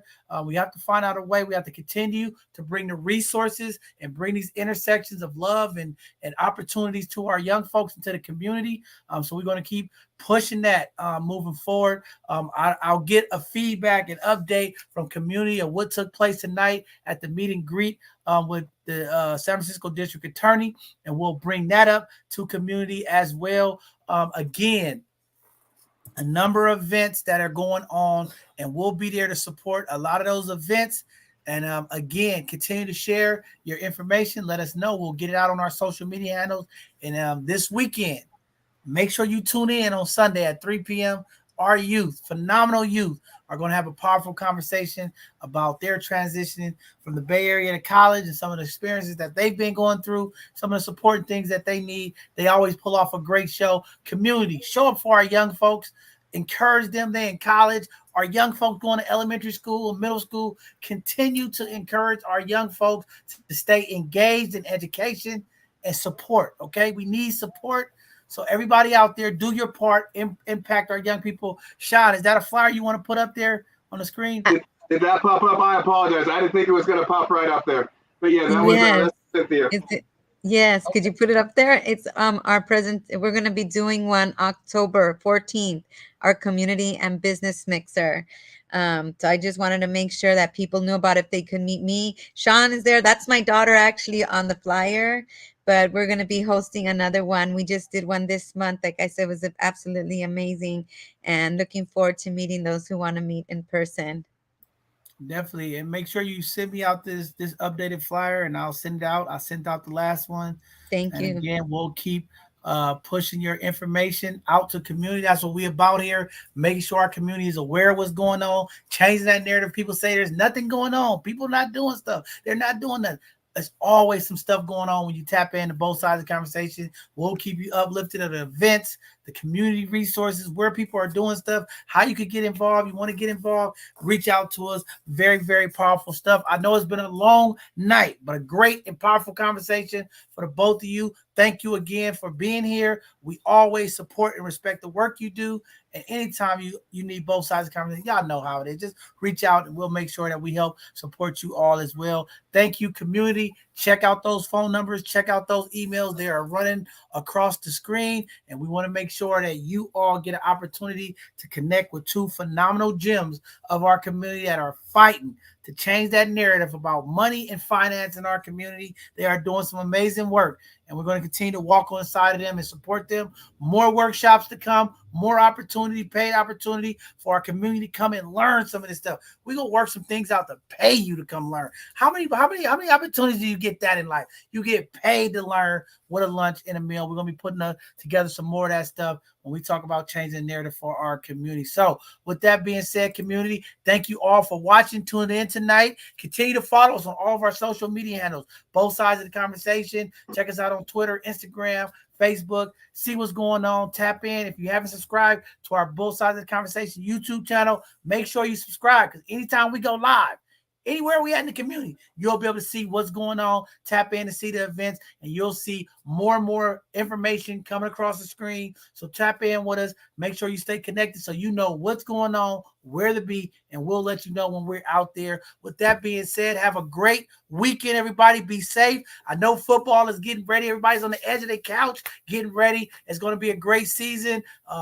It's always a great time of this year as the Warriors will be coming back as well. The baseball playoffs is starting. It's going to be great, y'all. And at the same time, with all of that going on, we are still going to have powerful conversations, great educational Thursdays, and we're going to continue to highlight these businesses and these phenomenal people that are doing epic things in our community. And we're going to have some great times coming up. We have some phenomenal guests coming up, okay? We are working hard. Our team is in the background connecting with some of the most influential city officials, department heads. We are connecting with a lot of folks. Y'all going to be seeing all type of folks coming on here, really blessing our community, engaging with community. That's what we're here to do. That's what we are about, uplifting our people, uplifting our community, and making sure these resources and information get to everybody. So with that being said, good evening.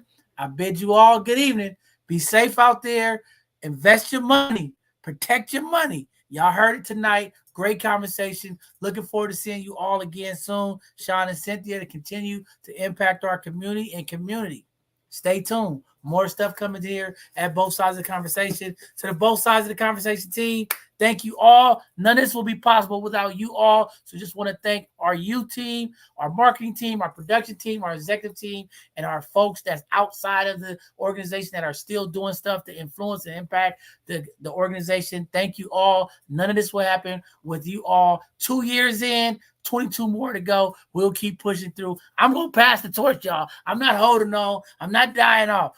Okay, when I get up there, I'm passing to our young folks and let them take over. Whoever next in line and step up, we're gonna make sure that they ready to continue to move both sides of the conversation forward. So thank you all. See you for our next live. Remember, this Sunday, 3 p.m., not 2 p.m., 3 p.m., our youth is going to be talking. Support our youth. Let them know that they are encouraged and they are loved by community. Come show our youth some love, and we'll see you all this Sunday. Have a blessed weekend, everybody. Be safe out there. Until next time, we love you. Both sides of the conversation. Y'all know what it is.